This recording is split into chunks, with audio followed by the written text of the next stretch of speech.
Então, a historinha é a seguinte: esse sujeito ele tentara por mulheres sérias.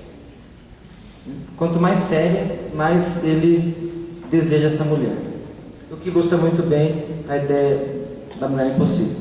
Ele está afim de uma moça que para o Rio de Janeiro, mas essa moça ela é casada, e ela é casada com um pediatra. Ele fica meses e meses, nas palavras do Nelson Rodrigues, flertando. Hoje a gente chamaria de chavecando esta menina. Até que chega um momento que ela resolve marcar um encontro com ele. Aí nos amigos dizem assim: mas sério? E se ela é casada? Como que ela pode ser séria, né, casada, e vai trair o marido? Ele fala: não, é porque eu sou tão pintoso, tão bambambam, que ela só vai trair comigo. Então ele vai, se prepara, né, toma um banho de Cleópatra, como fala nos Rodrigues, toma uma gelada, ou viaja de novo, e vai para esse encontro. Quando chega nesse encontro, ela chega muito apressada, já vai tirando a roupa, ele se assusta com essa pressa dela, e aí ela fala: vai, vamos. Ele falou: calma, que a taça é nossa, né? O petróleo é nosso. E ela: não, que meu marido está lá fora esperando. Né? O sujeito fica pálido, fica bege. Como assim, seu marido? Meu marido está lá. Ele vai até a janela e vê um sujeito num Cadillac gordão, com charuto. Ainda quando ele vai sair com a moça, ele pensa: puta, mas isso é sacanagem, né? Trair o pediatra, a mulher do pediatra. Se o cara fosse cardiologista, se o cara fosse ginecologista, ainda vai, né? Mas pediatra, cuida das criancinhas e tal. E aí ele vê esse cara, gordão, com charuto, e ele fala: mas como assim ele sabe? E ela fala assim para ele: lógico que ele sabe. Ele sabe, e são 2.000 cruzeiros. E aí ele não entende nada. Como assim são 2.000 cruzeiros? Ela inclusive é ele que trata dos negócios. E aí o interessante é o final do conto. Veja uma coisa: ele senta na cama e ele começa a chorar. Parece uma criança, chorando assim, e ele começa a espernear, né, e ele fala assim: assim eu não quero, assim eu não quero. E o conto acaba aí. A gente pode pensar algumas coisas a partir daí, que essa é a ideia que eu faço, né, tentar ilustrar o Nelson Rodrigues para pensar a psicanálise. Se o desejo dele fosse para a mulher em si, não importa se o marido está lá fora, se não está. Se o desejo é para aquela mulher em si, para aquela pessoa, ele iria realizar o desejo dela, haja vista que ele estava meses e meses desejando essa mulher. O que acontece aí? Acontece o que eu chamo uma espécie de impotência, uma espécie de... ele não consegue ir a cabo na relação sexual, ele sai antes, uma espécie de ejaculação precoce, uma espécie de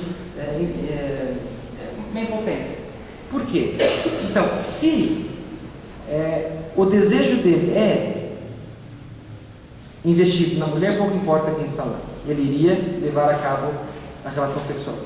Mas por que ele não consegue? Porque o desejo dele não é na mulher. O desejo dele é nesse personagem que ele criou da mulher séria.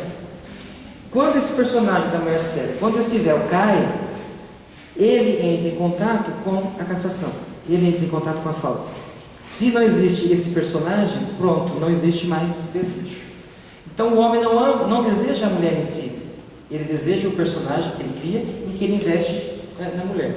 Cada sujeito, no decorrer da sua história, vai criar este véu, vai criar esse personagem, o que nós podemos chamar de mulheres falos, né? Para, digamos assim, colocar naquela mulher e, portanto, desejá-la. Que é, então, o que o Misael fez, que é o que o Paulo, o filho do Dom Eduardo, não fez. Ele não consegue sair dessa relação com a mãe, ele fica nessa idealização da mãe, e que quem consegue fazer isso é o noivo, porque o noivo, ele consegue transformar a santa na prostituta e a prostituta na santa. E como que se dá isso? A prostituta deitou-se na cama da noiva e agora a noiva deita-se na cama da prostituta. Essa ideia é isso que, digamos que, faz com que um homem consiga desejar ao mesmo tempo, conseguir estabelecer essa dialética. É óbvio que nós estamos falando aqui de uma relação. E eu estou tomando do lado masculino. O que precisaria acontecer do outro lado? A mulher também conseguir ocupar esse papel. A mulher conseguir ocupar também esses dois lugares simbólicos, né? O que o Lacan vai chamar da forma erotomaníaca da mulher amar. Ok? E aí, qual que é a ideia? Deixa eu só... Então, de um lado nós temos a forma fetichista do homem amar, do outro lado a forma erotomaníaca. Ao contrário do homem, que ele cria um personagem que deseja, a mulher não precisa criar esse personagem. Ela pode desejar o homem em si, o homem como ele é. Por que isso acontece? Ao contrário do que se pensa, não existe um complexo de Édipo, do menino, e um complexo de Electra, da menina. O primeiro objeto de amor de uma menina também vai ser a mãe. Né? Então já existe uma relação aí entre a menina e a mãe. O menino então abandona a mãe e vai em direção ao pai para se identificar com esse pai e vai ter que substituir essa mãe por uma outra mulher. Ele só faz um movimento. O que acontece no caso da menina? Ela tem que renunciar essa relação simbiótica com a mãe para ir em direção ao pai, para só depois estabelecer um relacionamento, digamos assim, na sociedade. Então ela faz dois movimentos. O menino abandona a mãe e já vai direto para uma mulher. A menina tem que abandonar a mãe, ir em direção ao pai, tomar esse pai como objeto de desejo, para depois, né, colocar o homem nesse lugar. Então, naquela cena que eu construí aqui com vocês, quando este menino reconhece a diferença sexual, a menina também vai reconhecer a sua diferença sexual. Ela também vai reconhecer que no corpo do menino existe algo que ela não tem, né? Não existe essa ideia de que ele tem o órgão genital masculino, ela tem o órgão genital feminino. A ideia é uma relação de tem e não tem. Nessa relação de que ela não tem, acontece que ela vai procurar onde tem. Então ela vira as costas para a mãe, né? Ela renuncia a essa mãe e vai em direção ao pai. Primeiro, para buscar o que ela não tem, né? Toma esse pai como objeto de desejo, né? Ela vê que ela não vai poder ter aquilo que o pai tem e, portanto, ela vai tentar compensar esse desejo de bens, como fala Freud, por um desejo de filho. Esse desejo de filho, do pai ainda, vai ter que ser renunciado mais uma vez para ser substituído, para procurar isso em um homem que não seja o pai, porque existe a lei do incesto. Portanto, ela não tem que lidar com a castração da mesma forma que o menino, né? Existe um analista do Rio de Janeiro, o Joel Birman, que ele faz uma leitura do Édipo seguinte: o menino ele fica com horror à castração, então ele tem que cuidar daquilo que ele tem. Nesse sentido, ele é mais controlador, ele é mais medroso, né? Por outro lado, a menina não tem que cuidar de nada, né? Ela não tem. Então, perdido por perdido, o que vier é lucro. Então a ideia, né, pode existir outras explicações, mas de certa forma isso dá conta de alguns fenômenos nessa relação entre o homem e a mulher, né, na vida adulta. Então, se a gente reparar o comportamento, na maioria das vezes, dos homens, são mais controladores, né? São sujeitos mais até medrosos, né? Ao contrário da menina, que tem outro tempo. Então o casal vai ao shopping, vê que dá uma certa briga, porque ele quer voltar rápido, tem que pagar o estacionamento, e não sei o que lá. Calma, meu bem, que eu estou vendo aqui o sabonetinho, enfim, né? São coisas que... Então essa menina, quando ela vai para a sociedade, digamos assim, ela não precisa criar nenhum véu para poder desejar. Ela já tem o passe livre, ela já pode desejar o homem diretamente. Ok? Mas e amar? Como que ela faz então para amar este homem? Ela vai fazer o seguinte: então, se o menino ele ama a mulher em si, deseja o personagem, no caso da mulher seria o contrário. Ela deseja o homem em si, mas ela precisa amar um homem que ela castra, um homem que ela precisa castrar. Pessoal, então é basicamente isso. Só tentando fechar.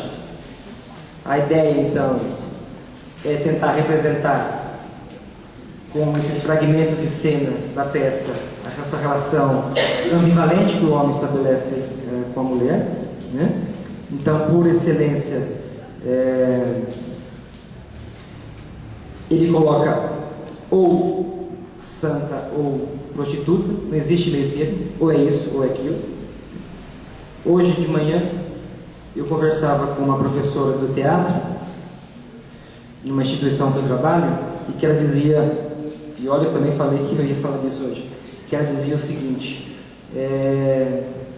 todo ano ela cria uma peça de teatro com jovens, e que ela fala que é impressionante que toda peça tem que ter uma espécie de cabaré, tem que ter uma espécie de prostíbulo, porque ela fala assim, mas toda vez eu crio, porque as meninas parecem que elas têm a necessidade de realizar isso em fantasia. Existe um livro de uma moça chamada Eliane Caligares, que se chama Prostituição, o Eterno Feminino. Então, isso parece algo ultrapassado, conversava esses dias com ela, porque após essa emancipação, após essas quedas de grandes narrativas, de grandes tabus, há quem diga algumas coisas do tipo que a psicanálise não funciona mais, ou que a psicanálise não tem mais por que existir, porque não existe mais repressão social, né? Pode ser que não exista mais repressão social, o que existem dúvidas, porque é uma liberação sexual administrada, né? Existem momentos em que você pode se libertar, na micareta, né, naquele período de espaço, naquele período de tempo, mas fora dali. O que eu queria dizer é o seguinte, que a gente não dá para confundir repressão ou diminuição da repressão social com recalque intrapsíquico. A questão do recalque, da castração, da repressão não é social, não é algo só que vem de fora para dentro, é um conflito intrapsíquico entre instâncias psíquicas, tá? E aí, voltando ao começo, aí já encerro. Se na década de 40, 50, o Carlos Lacerda, por exemplo, gritava na rádio que o Nelson Rodrigues queria acabar com a família, porque esses contos, esse teatro são obscenos, né? Percebe que passados 50 anos, isso que era obsceno, que foi interditado, foi selecionado, foi publicado em livro e foi escolhido pela Secretaria do Estado de São Paulo para que jovens, crianças de 16, 17 anos, lessem. Então veja a mudança social, uma menor repressão social que aconteceu aí no período de 50 anos. Mas nem por isso existe menos sintomas, nem por isso existe menos mal-estar. Tá? Então não é porque não existe repressão social que não existe recalque intrapsíquico. E acho que é isso.